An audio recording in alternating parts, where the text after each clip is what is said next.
New York? Greatest thing about living in New York is There's so many things. It's an open city. It's back to life. Different history, different stories. It's the greatest place in the whole world. There's nothing like it. A New Yorker is the most helpful person you want to meet. Just the attention to public spaces. Always evolving, always changing. There is an infinite source of inspiration. And everybody can kind of be free to be who they are, which is really lovely. That a lot of us, have passions and interests, and we're unafraid to pursue them, even if it means that we fall flat on our face. I just love how you can walk outside your door and there's just life. The city just feels electric. You can always find a basketball court, as you can see right behind me. A bit crowded, but that's the fun part. Like, it has amazing parks, it has amazing museums, it has the best food. I think it's a really great multicultural city. I love the Latino community, which I am a part of. Just enjoying everybody else's love for the city. It's constantly beating. It's constantly developing itself and turning and becoming something else. New York is the ultimate laboratory. if you are looking for something that you can really sink your heart into, your mind into, and have purpose, this is a place where you can find that very easily. Reisenbach Philanthropies would like to thank the following underwriters. Our producing underwriter, Hearst. And our gold level underwriters, Disney, Fox Corporation, Horizon Media, Paramount,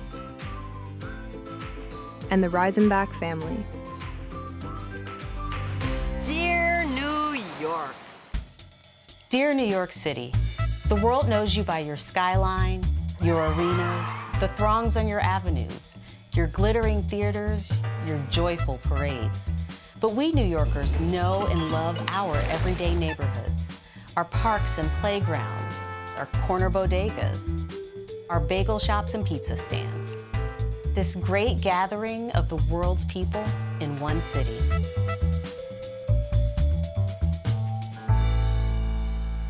Hello, I'm Radina Russell on behalf of Reisenbach Philanthropies. I've served proudly on this board since 2022, and I've seen the ways in which reaching out to grassroots organizations has enriched the lives of thousands of New Yorkers. Our city is the home of Reisenbach Philanthropies, founded 35 years ago in tribute to the memory of John A. Reisenbach, a young man with a brilliant future in advertising. He was killed in a random act of gun violence, and in his memory, his family and friends created a foundation dedicated to making a better and safer New York. It's founded on 3 fundamental pillars. First, to bolster our system of justice and the right of every New Yorker to live in safety. Second, to give our young people the chance to learn and to widen their horizons. And third, a commitment to the hundreds of neighborhoods that bind us to one another. Here, then, are stories of real New Yorkers who have benefited from the ongoing mission of Reisenbach, made possible by your contributions.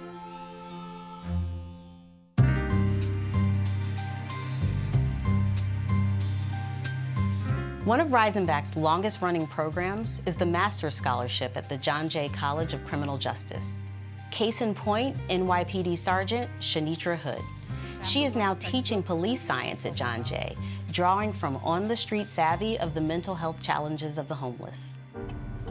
When you're dealing with people with mental health, you have to have patience with the individual. Sometimes people try to be strong and do everything on your own, but sometimes you can't do everything on your own. You need to have someone to help you.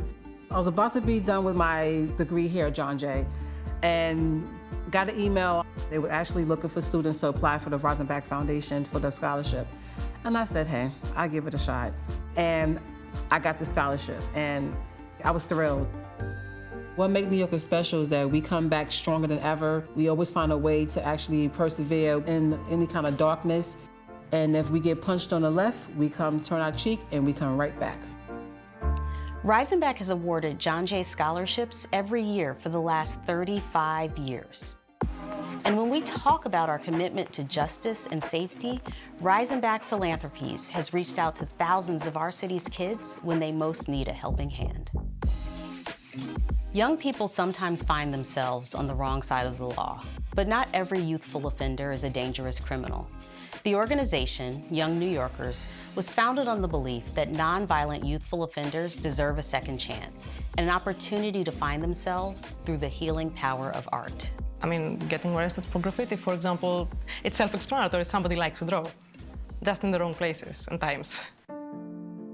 We use art to keep kids out of jail. So if a young person is referred to us between the ages of 12 to 25, we use art to help them get their case dismissed. I turned something bad into good, came here, it's really nice. Because of our work with Rising Back Philanthropies, we can now offer young people who are charged with eligible misdemeanors and felonies in Queens opportunities to have their cases dismissed, opportunities to have their cases sealed, and also exposure to art. I want to keep doing art. I would never see myself like that. But coming here, it's like really changed that. Since the founding of Young New Yorkers, over 1,400 youthful offenders, like John, have had their record wiped clean, a fresh start for a young life that could have gone wrong. Central Park is one of the glittering jewels in the crown of New York City, but sometimes a walk in the park can turn into a collision with a cyclist, a tumble down a rocky hillside, or a heart that decided to give up in a hard-to-reach place. I wear a heart monitor, which is connected to my bike computer. I look down. It was flashing 215 beats per minute. After 50 years of service, the Central Park Medical Unit, made up completely of volunteer physicians, nurses, paramedics, and medical students, gives real-life meaning to Rising Back Philanthropy's prime mission, a better and safer New York. Central Park Medical Unit is an all-volunteer, for free, no bills to insurance, no bills to the patient, ambulance service. Comprised of about 150 volunteers who take the time out of their busy days to give back to the city that they love, to the park that they love. And the CPMU is very unique in that all of our drivers have intimate knowledge of the geography of the park. So if we hear on the radio, you know, the statue of a dog. At the Great Hill. The statue of this person. We're at the Cherry Hill. We know exactly where that is, and we know how to get there very quickly. So our average response time is 4 minutes in the park. For Glenn Herman, an uneventful bike ride became a heart-stopping emergency. CPMU's response was the difference between life and sudden death. I didn't feel anything, but I decided to pull over to the side. I got off the bike, laid down in the grass. My last memory. I did a quick pulse check. He did not have a pulse. His chest was not rising. So we determined that he was in cardiac arrest. So after a few shocks, Glenn started to wake up. He started to move. We checked for a pulse. He had a spontaneous pulse. I literally died in the park, and they brought me back to life. So I owe my life to the CPMU. We are actually saving lives. You know, we're saving brain cells. We're saving the heart. The Rising Back Foundation, their grant allowed us to open up a radio room. That's a new room where we have all the radio equipment that we need. It doesn't matter what borough it is. Our city is one, united by the common goal of progressing our city, of making it the best city on earth, and we couldn't do that without Rising Back Philanthropies. Hi, I'm Christine Johnson from CBS New York. From its beginnings with a used 1972 Chevy to today's fleet of modern ambulances and high-tech communications, the Central Park Medical Unit is a great example of what is possible when people who want to contribute are given the resources. You can contribute to Rising Back Philanthropies at dearny.org.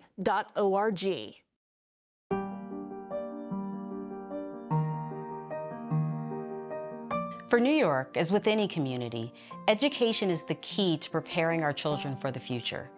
Ensuring that our kids have the skills to take on the challenges of adulthood, nurturing our young people has always been a fundamental pillar of the work of Rising Back Philanthropies. Youth in foster care are in jeopardy. They are in jeopardy of not having good lives. 7 out of 10 homeless people were once in foster care. It's hard to grow up as a foster child in our city. Half of New York's foster children never even finish high school. But by working with a great grassroots organization, Foster Pride, Rising Back Philanthropies has supported critical programs in mentoring, entrepreneurship, and the too often overlooked fundamentals of financial literacy. Rising Back Philanthropies underwrote the financial literacy program because, of course, their mission is to make a safer New York. And you're making a safer New York by helping youth in foster care become financially independent A success story for Foster Pride is somebody going out into the world and doing well. I have a beautiful life. You like their cookies? I'm married, I have 2 children, I have a nice career, and I live my life in my family. Wow. If you were to erase Foster Pride from my life, would I be where I am today? Absolutely not. I want to create that stable environment that I've never had. Foster children grow up without the benefits of the deeply important relationship between parent and child. Reisenbach believes that we, all of us, have a responsibility to help fill that role. We also feel the call to seek out our most gifted students, because who knows where the next Nobel Prize winner will come from, and New York City has produced over 100 of them. Reisenbach's investment in youth and education helps fund outstanding schools that nurture the brilliant potential of our youth. We're not a neighborhood school. We are a school that attracts the most talented kids we can find from all over the city. Founded 42 years ago in Manhattan's Hell's Kitchen, De La Salle Academy believes that genius can sprout anywhere. De La Salle Academy provides access and opportunity to low-income, low-wealth families, and for De La Salle Academy, 100% of our students graduate high school, and 98% of them graduate college. The student population here is one that comes from all across the world. Reisenbach was able to really help our school counselor envision new ways that we could design support groups to reach more children at this school, not just for this year, but for the long term. De La Salle in general has taught me so many core values that I will definitely keep in mind for the rest of my life. And honestly, these past 3 years have just been such an inspiring and changing time. Here's an impressive statistic. A remarkable 98% of De La Salle graduates go on to attend college. But Reisenbach's commitment to youth and education starts way before college, introducing New York's youngest to the wonder of books. Books can be windows and mirrors, so by a mirror, they can see themselves in books. As a window, you would want to be able to learn about other cultures, other places, other scientific facts. With the pullback in resources to our public libraries, literacy deserts are a problem that looms larger and larger. However, since it was founded in 2018, Brooklyn Book Bodega, including support from Reisenbach Philanthropies and donors like you, has given out over 500,000 books to eager young readers. That is an amazing number. Brooklyn Book Bodega is here to try to make sure that all kids, regardless of their families' social circumstances, have access to books that they want to read. A few friends that I have, they're not necessarily able to buy books themselves. So when they'll see like a free book thing, they'll be like, oh my gosh, I really want to go. I don't have any books. I have like 4. It's once you got to like about 80, 100 books, there was then a correlation to better life outcomes. Last year, we gave out our books in 48 of the 51 city council districts. My name is Bianca Turetsky, and I'm the author of the Time Traveling Fashionista series. I've been working with the Brooklyn Book Bodega for 4 or 5 years now. This is a more important time than ever to get books into as many kids' homes as possible. Reading isn't everything. Reading is math, reading is science, reading is history. So it's very important to me to get them interested in reading.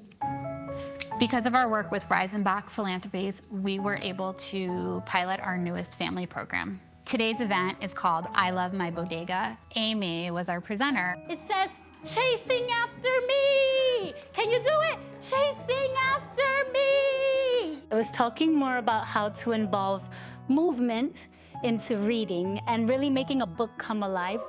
The more books that you get from the Brooklyn Book Bodega, then the more opportunities for developing language and vocabulary and just connections and conversation.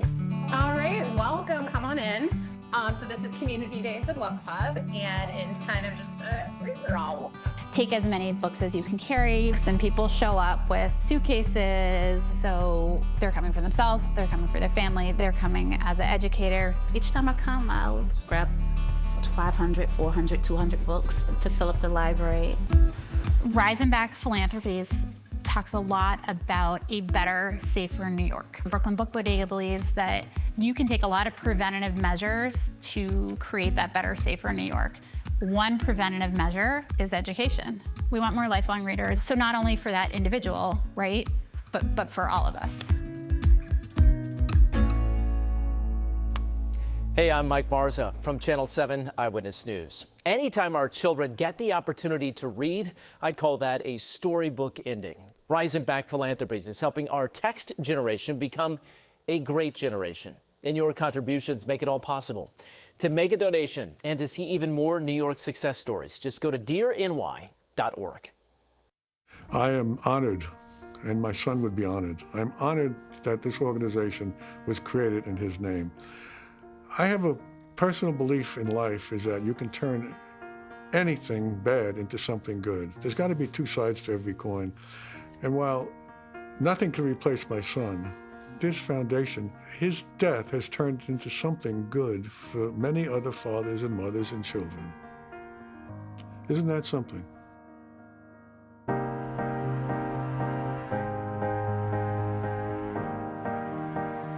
Ask any New Yorker, where are you from? And they'll tell you their neighborhood. From the Bronx to Staten Island, Rising Back Philanthropies seeks out grassroots programs to enable New Yorkers to live in good homes and safe communities. One such program is Harlem Girls Cheer. Before joining Harlem Girls Cheer, I'd never been on a team before. I wasn't really open to new ideas. So this really forced me to take into consideration there's other people whose ideas matter that you can collaborate with. There's other people who can teach you things. So it just was an eye-opening experience for me. Founded in 2016, Harlem Girls Cheer nurtured young women from this fabled community and taught them important life lessons in self-esteem, teamwork, and leadership. Received my job at Macy's, so now I'm just using the skills that I learned about leadership from Harlem Girls Cheer over to Macy's. I am very proud to have been one of the founders of Harlem Girls Cheer. It helps so many young women from Harlem and the South Bronx take important steps on the road to fuller, rich lives. Greenpoint, Brooklyn is another storied New York neighborhood. Right alongside its new condos and shops, it still has a sizable working class, immigrant, and elderly population. For more than 30 years, the volunteers of the Brooklyn Community Kitchen have served up healthful meals cooked from scratch to help ensure no Brooklynite goes hungry. Brooklyn Community Kitchen is a community program that's now a nonprofit. It was originally our friend Frank was just pushing around a little cart, and then a church hall similar to this church started saying, just come here and cook, and that was 30 years ago. As much as it's a service to give folks free food, it's also really connective and important for neighbors to meet each other. The support of the foundation made a huge difference. We needed repairs on our van, which is the powerhouse of really a lot of the food rescue and what we do, and being able to say, yes, we see that you love the fish, we can buy fish. So we were able to use our foundation's money to give people what they want and what they're asking for. A couple of subway transfers from Brooklyn, Hunts Point in the Bronx is a neighborhood striving to provide the bonds of community to the 12,000 New Yorkers who proudly call it home. Hunts Point is crisscrossed by highways, crowded with truck traffic, and dealing with environmental challenges along its shoreline. It is also a community with deep roots in Latino arts and culture. Hunts Point is creative, vibrant, innovative, young, and old. Drawing on the energy and optimism of its people, the Point was founded in 1994, and through the help of Rising Back Philanthropies and others, it has become a shining example of what a community can become when you combine people with pride. The river is gorgeous, the estuary is gorgeous, but nothing beat the people. Kind, compassionate, loving people. Hunts Point has always had this stigma with it, whether it was in the 80s with the decimation of it, and the 90s with the drugs. But there was always this core group of people that really cared about the space that they were in and wanted to fight for it and wanted to see better. The Point's mission is everything from arts and culture to youth development to sticking up for environmental justice and advocating so that there's parks and public investment here in this neighborhood. What it does best is create community, and to go deeper, it's about like a collective well-being and a collective experience. The fights weren't just making the storefronts look nicer. And then we started to learn about air quality, Hunts Point has the highest rates of asthma of anywhere in the country. And why? All these trucks that are idle, just sit there and idle in the streets or kind of go right through, small little residential blocks. I can complain all the time, right? But to make a difference requires this collective energy, this collective communication. So we do something, and it's called Camp PowerPoint. South Bronx in general has been a place where it's been a creator of arts. We wanted the young people here, that what they create and what's created here, to be able to stay here and say, this was from here and this is what I do and this is how we do it. It's really the ability of creating a safe space for young people. Once you create that safe space, you are open to creating new relationships, meeting new people. So the Rising Back Philanthropies grant is critical to the programming here because you are literally nourishing voices for generations to come. And I came with the understanding that I was going to be in a teen activist program. What I didn't know is that actually meant that I was able to use my art making skills to walk myself and other people through what was happening outside. Because this program existed, I was able to nourish my creativity that I'm super forever grateful for. This building is not like anything else, and this community is not like anything else. Hello, I'm Natasha Burma from Fox 5. It's always so heartening and life-affirming to see how the people of our city are attached to their neighborhoods and to each other. Thank you for tuning into Dear New York and joining us in our support of Rising Back Philanthropies' efforts for a better and safer New York for all of us. Please contribute online at dearny.org. On behalf of our Dear New York City, I'd like to thank you for letting us share these stories of New Yorkers helping each other. It has always been our mission to seek out grassroots organizations where your contributions have the most on-the-ground, immediate impact, helping to clothe, feed, teach, heal, inspire, and protect. Whether it's a hot meal, a book for an eager young mind, a safe space in a tough neighborhood, or a chance to make art and music that feeds our souls, Rising Back Philanthropies has never stopped seeking out ways to make New York better, safer, and greater. That kind of giving and helping is needed today more than ever. Hello, I'm Marisol Castro from Pix 11. Thank you for tuning in to this year's presentation of Dear New York from Rising Back Philanthropies. This year and every year, Rising Back seeks out grassroots programs in all 5 boroughs to help them toward our goal of a better and safer New York, to help the young as they get started in life, to build strong local communities, and to ensure security and equal justice for all of us. Please contribute online at dearny.org. New York City is nearly 4 centuries old. We've been tested before by fire and ice, by market crashes and raging pandemics. Somehow, we always find the strength to get past our troubles and onto the millions of human stories that add up to our city.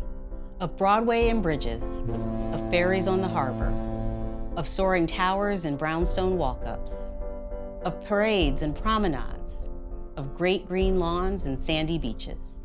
But most of all, a place where people from all over the earth have come to build our dear New York City.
Rising Back Philanthropies would like to thank the following underwriters.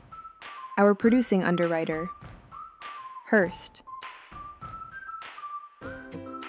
And our gold level underwriters, Disney, Fox Corporation, Horizon Media, Paramount,